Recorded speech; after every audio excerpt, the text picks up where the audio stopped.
Pulse খায়নি নাখাওঁ pulse মানে কি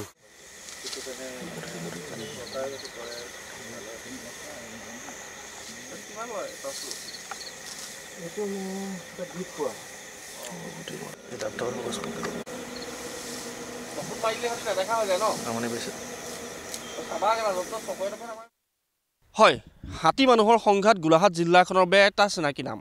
আৰু গোলাঘাট জিলাৰ বিশেষকৈ থোৰামুখ মৰঙি এইসমূহ অঞ্চলত বন্য হস্তীৰ উপদ্ৰৱৰ বাবে যিসকল কৃষকৰ সোণগুটি চপাবলৈ নাপায় পথাৰতে বন্য হস্তীয়ে উপদ্ৰৱ চলোৱা বাতৰি আচলতে আমি বহুবাৰ কৰিছোঁ। আৰু এইবাৰ আমি কৈছোঁ ষষ্ঠবাৰলৈ হাতী বন্ধু নামৰ এটা স্বেচ্ছাসেৱী সংগঠনে ষষ্ঠবাৰলৈ গোলাঘাট জিলাৰ থোৰামুখ মিৰি পথাৰত প্ৰায় 200 বিঘাতকৈ অধিক আচলতে ধান খেতি কৰিছে আৰু তেওঁলোক সফল হৈছে। পৰিৱেশটো কামচোন জয়ন্ত ফুকনে দেখুৱাব। প্ৰায় 80-90খন গাঁৱৰ লোকে এই ধানৰ বাবে আচলতে সকলোৱে সুন্দৰভাৱে সোণগুটি ঘৰলৈ চপাব পাৰিছে। এয়া পৰিৱেশ দেখুৱাইছোঁ তেওঁলোকে হাতী বন্ধু নামৰ সংস্থাটোৱে আচলতে যি অনুষ্ঠানটোৱে তেওঁলোকে প্ৰায় 200 বিঘা ভূমিত এইদৰে গোলাঘাট জিলাৰ থোৰামুখ মিৰি পথাৰত তেওঁলোকে ধান খেতি কৰিছে। আৰু সেইসমূহ ধান এইদৰে বন্য হস্তীৰ এটা বৃহৎ দলে নামবোৰৰ পৰা ওলাই আহি পেলাই তেওঁলোকে এইদৰে ধানসমূহ খায়, যাৰ ফলত প্ৰায় 80খন গাঁৱৰ লোকে তেওঁলোকে সোণগুটিসমূহ সুন্দৰভাৱে চপাবলৈ সময় পায়, যাৰ বাবে আচলতে হাতী বন্ধু নামৰ এই যি সংগঠনটোৱে আচলতে ষষ্ঠবাৰৰ বাবে এইবাৰ মিৰি পথাৰত তেওঁলোকে ধান খেতি কৰিছে। আৰু যাৰ ফলত এইদৰে বৃহৎ আমি কেমেৰাত দেখুৱাইছোঁ ND24 দৰ্শকসকলক যে বৃহৎ বন্য হস্তীৰ দলে এইদৰে সুন্দৰভাৱে তেওঁলোকে ধানসমূহ খাই ইয়াৰ পৰা গুচি যায়। আচলতে পুৱা হ'লে ইয়াৰ পৰা তেওঁলোক নামবৰ বনাঞ্চললৈ গুচি যায়। এয়া পৰিৱেশ চাওক সুন্দৰভাৱে বহু আচলতে বন্য হস্তীৰ দল আমি কৈছোঁ 50তকৈ অধিক বন্য হস্তীৰ দলে এইদৰে প্ৰতিদিনে আচলতে নিশা হ'লেই তেওঁলোকে এইদৰে ধান খাবলৈ আহে আৰু তাৰপিছত তেওঁলোক সুন্দৰভাৱে পুৱা নামবৰ বনাঞ্চললৈ গুচি যায়। পৰিৱেশটো দেখুৱাইছোঁ ND24 দৰ্শকসকলক। আৰু মই কৈছোঁ যে হাতী বন্ধু নামৰ সংগঠনটোৱে তেওঁলোকে এইবাৰ ষষ্ঠবাৰৰ বাবে ইয়াত খেতি কৰিছে, যাৰ ফলত এইসমূহ ধান খেতি আচলতে বন্য হস্তীৰ দলে খাই পেলাই সুন্দৰভাৱে তেওঁলোকে যিসমূহ কৃষক আছে ইয়াৰ প্ৰায় 80খন গাঁৱৰ লোকৰ কৃষক আছে সেইসকল লোকে আচলতে সোণগুটি সুন্দৰভাৱে চপাব পাৰে। মই বিনোদ দুলু বৰা যিগৰাকী লোকৰ প্ৰচেষ্টাতে এইসমূহ হাতী বন্ধুৱে এইসমূহ কাম কৰিবলৈ সক্ষম হৈছে তেওঁ ওচৰলৈ আহিছোঁ যে গোলাঘাট জিলাৰ যি থোৰামুখ মিৰি পথাৰ আছে আপুনি ষষ্ঠবাৰৰ বাবে এবাৰ ইয়াত ধান খেতি কৰিছে 200 বিঘাতকৈ অধিক কৃষিভূমিত, আৰু যাৰ ফলত 80-90খন গাঁৱৰ লোকে এই ধানৰ কৰাৰ বাবে আচলতে তেওঁলোক সুন্দৰভাৱে তেওঁলোকৰ নিজৰ যিসমূহ ধান কাটি পেলাই ঘৰলৈ লৈ যাব পাৰিছে। কি ক'ব কেনেকুৱা অনুভৱ? নমস্কাৰ। পোনপ্ৰথমে মই মোৰ ভাষা নাই আচলতে কেনেকৈ ধন্যবাদ দিম গোটেই গোলাঘাটবাসীৰ ৰাইজ, তাৰ লগতে আমাৰ যিখন গাঁৱৰ ৰাইজে এই খেতিটো কৰিবলৈ তেওঁলোকৰ নিজৰ মাটি হাতীৰ বাবে খেতি কৰিবলৈ তেওঁলোকে এটা আগবঢ়াই দিছে। মই থোৰামুখবাসীৰ ৰাইজক মই প্ৰাৰ্থনা জনাইছোঁ আৰু মই কৃতজ্ঞতা জ্ঞাপন কৰিছোঁ। আৰু মোৰ ভাষা নাই কেনেকৈ মই ধন্যবাদ প্ৰকাশ কৰিম। তেওঁলোকৰ আচলতে হাতীক আগৰ পৰাই ভাল পায়, হাতীক ভাল পোৱাৰ কাৰণে আজি নিজৰ মাটিৰ দ্বাৰা আমাৰ হাতী বন্ধুক আমাক খেতি কৰিব দিছে। আমি নগাঁও 9টা বছৰে যেনেকৈ আমি হাতীখিনিক এটা জেগাত আবদ্ধ কৰিছোঁ প্ৰায় 40,000 বিঘাৰ মাটি য'ত পৰিসৰ য'ত এফেক্ট হৈছিলে সেইখিনি নগৈ পেলাই একেটা জেগাতে আবদ্ধ হৈ থাকে, ঠিক তেনেকৈ আমি গোলাঘাটলৈ মন মেলিলোঁ। মোৰ শ্ৰদ্ধাৰ প্ৰদীপ কুমাৰ ভূঞা খুৰাৰ পৃষ্ঠপোষকতাত আমি এই হাতী বন্ধুটো আগুৱাই নিছোঁ।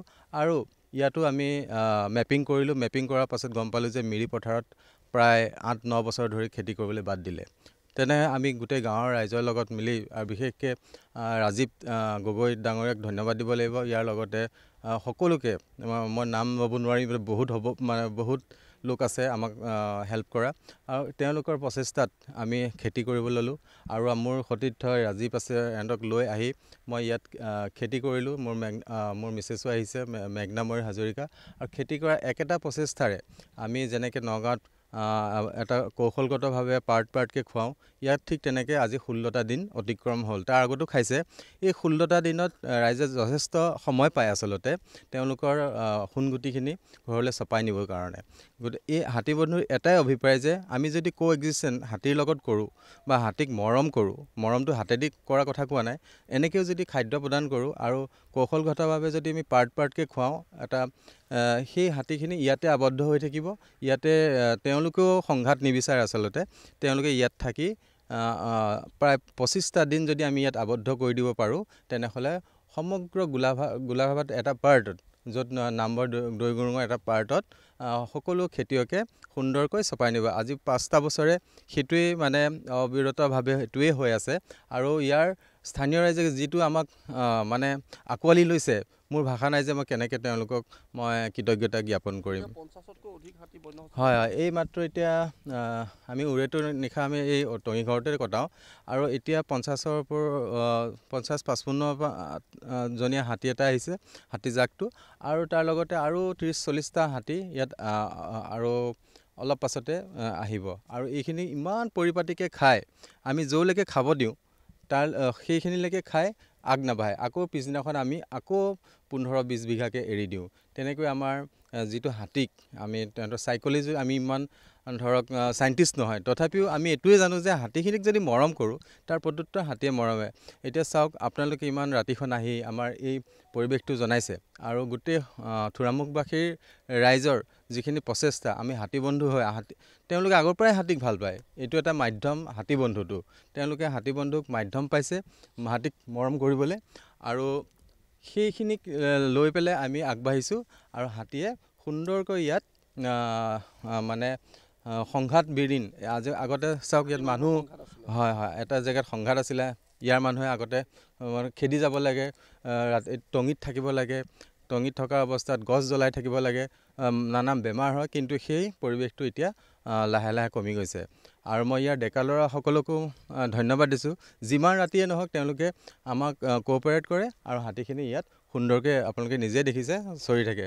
মই আপোনালোকক ধন্যবাদ দিছোঁ যে আপোনালোকে আহি এই গোলাঘাট থোৰামুখবাসী ৰাইজৰ যিটো মৰম, সেইখিনি গোটেই মানুহক বা অসমক দেখুৱাইছে। বিভিন্ন সময়ত আমি দেখিছোঁ যে হাতী বন্ধুলৈ অসম চৰকাৰে স্বীকৃতিও প্ৰদান কৰিছে, অসম গৌৰৱ বঁটা প্ৰদান কৰিছে। তাৰপিছত প্ৰধানমন্ত্ৰীৰ যি মন কী বাত অনুষ্ঠান, তাত হাতী বন্ধুৰ নাম উল্লেখ কৰিছে, কাৰণ আপোনালোকে যিসমূহ কৰি আছে ৰাজ্যখনত, সেয়া হয়তো দৃষ্টিগোচৰ হৈছে অসম চৰকাৰৰ, যাৰ বাবে প্ৰধানমন্ত্ৰীগৰাকী মন কী বাততো আপোনালোকৰ স্থান পাইছে। কেনেকুৱা অনুভৱ, আৰু ভৱিষ্যতে কেনেকুৱা ধৰণৰ আপোনাৰ পৰিকল্পনা আছে? আচলতে এজন প্ৰধানমন্ত্ৰীয়ে ইমান যে চকুৰে যে আমাক চাই আছিলে, আমি কল্পনাবিহীন, মানে আমি কল্পনাও কৰিব নোৱাৰিছিলোঁ। এটা সূক্ষ্ম কাম কৰি আছিলোঁ ভাবিছিলোঁ। আমি প্ৰদীপ কুমাৰ ভূঞা খুৰা আৰু আমি আলোচনা কৰি পেলাই, যেনেকৈ প্ৰদীপ কুমাৰে কৈছে আমি হাতীৰ কাৰণে খেতি কৰোঁ, তেনেকৈ যেতিয়া আগবাঢ়িছিলোঁ, সৰু সৰু আমি এটা পাহাৰ, টকলা পাহাৰ, প্ৰায় 1000 বিঘা এটা নেপিয়াৰ ব্ৰুমগ্ৰাছ, এলিফেণ্ট আপেল, জেকফ্ৰুট, এনেকুৱা ধৰণৰ হাতীৰ কাৰণে খেতি কৰিছিলোঁ। তাত সেই এনক্ৰ'চ হৈছিলে, যিখিনি মানুহে আকৌ হাতীৰ কাৰণে এৰি দিলে জেগাটো, আৰু এতিয়া যোৱা বছৰ 2টাকৈ পোৱালিও দিছে। আৰু সেইখিনিয়ে আচলতে মানুহৰ মনত, যদি আমি হাতীৰ প্ৰতি, হাতীয়ে এতিয়া চাওক, হাতীয়ে ক'লৈ যাব, আৰু হাতীয়ে এতিয়া আমাক অক্সিজেন প্ৰদান কৰে।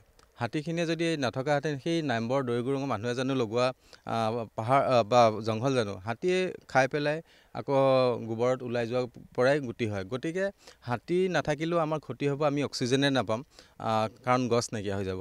সেইকাৰণে হাতীক যদি আমি মৰম কৰোঁ, আৰু হাতীক যদি মৰম কৰোঁতে হয়, এখন সুন্দৰ এটা পৃথিৱীৰ সৃষ্টি হ'ব, বা এখন বাতাবৰণৰ সৃষ্টি হ'ব। গতিকে হাতী এতিয়া চাওক, ব্ৰিটিছৰ সময়ত 1 লাখৰ ওপৰ হাতী আছিলে, এতিয়া 4000 কম হাতী আছে, আৰু 50-60 বছৰৰ পাছত চাগে হাতীয়ে নাইকিয়া হ'ব। গতিকে আমাৰ মানুহে এতিয়া বুজিবৰ হ'ল, হাতীয়ে আমাক যিমানখিনি দিছে, কিন্তু মানুহে তাৰ প্ৰত্যুত্তৰ হিচাপে হিংসাহে কৰিছে। গতিকে মই হাতীখিনিক, আৰু আপোনালোককো মই অনুৰোধ জনাইছোঁ, হাতী যেতিয়া ধান কাটি শেষ হয়, তেহেঁতৰ অতীজৰ পৰা অহা যোৱা ৰাস্তা এটা থাকে, সেই ৰাস্তাতে যদি নৰাও খায়, তেনেহ'লে আমাৰ কিছু মানুহে ক'ব বিচাৰে যে বিৰাট ডাঙৰ সংঘাত। কিন্তু তেওঁলোকলৈ আমি ভাবি পেলাই চাব নোৱাৰোঁনে যে তেওঁলোকেও যে এটা জীৱ, তেওঁলোক এটা জেগাততো আবদ্ধ হৈ থাকিব নোৱাৰে। গতিকে তেহেঁতে সেই নিজৰ ৰাস্তাত মাইগ্ৰেট কৰিবই। গতিকে আমি হাতীৰ জেগাত থাকিব দিব লাগে, মানুহ জেগাত থাকিব দিব লাগে আচলতে। আৰু অসম চৰকাৰকো ধন্যবাদ দিছোঁ, আমাক যিটো গৌৰৱে, মানে অসম গৌৰৱে সন্মানিত কৰিলে, সেইটো পাইতো আমি সকলো হাতী বন্ধু, হাতীপ্ৰেমী ৰাইজ উৎফুল্লিত হৈছোঁ, আৰু দুগুণে মানে সাহস জাগিছে যে আমি হাতীৰ কাৰণে খেতি কৰোঁ বা মৰম কৰোঁ। নিশ্চয়ভাৱে এগৰাকী আছিল বিনোদ দুলু বৰা। ইতিমধ্যে মই কৈছোঁৱেই যে 5টা বছৰ বা এইবছৰ তেওঁলোক 6ঠবাৰৰ বাবে এই থোৰামুখ মিৰি পথাৰত তেওঁলোকে এইদৰে 200 বিঘা মাটিত ধান খেতি কৰিছে, যাৰ ফলত মই কৈছোঁ 80ৰ পৰা 90খন গাঁৱৰ লোক কিন্তু ইয়াৰ পৰা ৰক্ষা পৰিছে। কাৰণ এইসমূহ ধান যেতিয়া খাওঁতে প্ৰায় 20ৰ পৰা 25 দিন লাগিব, সেইকণ সময়তে আচলতে এই গাঁৱৰ লোকসকলে তেওঁলোকে সুন্দৰভাৱে আচলতে ধান চপাব পাৰে। আৰু এই যিটো চাংঘৰ দেখুৱাইছে কাৰ্বচন জয়ন্ত ফুকনে, ইয়াতে আচলতে তেওঁলোকে নিশাটো পাৰ কৰে, সকলো গাঁৱৰ লোক উপস্থিত থাকি তেওঁলোকে ইয়াত হাতীসমূহক আচলতে এই ধানখিনি সুন্দৰভাৱে খুৱাই যিসকল লোক কৃষক আচলতে যথেষ্ট সকাহত পৰিব লগা হয়। হাতী মানুহৰ সংঘাতৰ বিপৰীতে হাতী মানুহৰ প্ৰেম দেখিবলৈ পোৱা যায় গোলাঘাটৰ থোৰামুখত। আৰু এইগৰাকী বিনোদ দুলু বৰাৰ যি প্ৰচেষ্টা সেয়া সঁচাকৈ শলাগিবলগীয়া। অসম চৰকাৰে ইতিমধ্যে তেওঁক অসম গৌৰৱ বঁটাৰে বিভূষিত কৰিছে। আৰু প্ৰধানমন্ত্ৰীৰ মন কী বাতৰ নিচিনা জনপ্ৰিয় অনুষ্ঠানটো এই যি হাতী বন্ধুৰ নাম কিন্তু উচ্চাৰণ হৈছে, সেয়াই হয়তো তেওঁলোকৰ বাবে গৌৰৱ। আৰু এইদৰে আচলতে গোলাঘাট জিলাত বিশেষকৈ হাতী মানুহৰ সংঘাতৰ বিপৰীতে থোৰামুখত দেখিবলৈ পোৱা গৈছে হাতী মানুহৰ প্ৰেমৰ ছবি।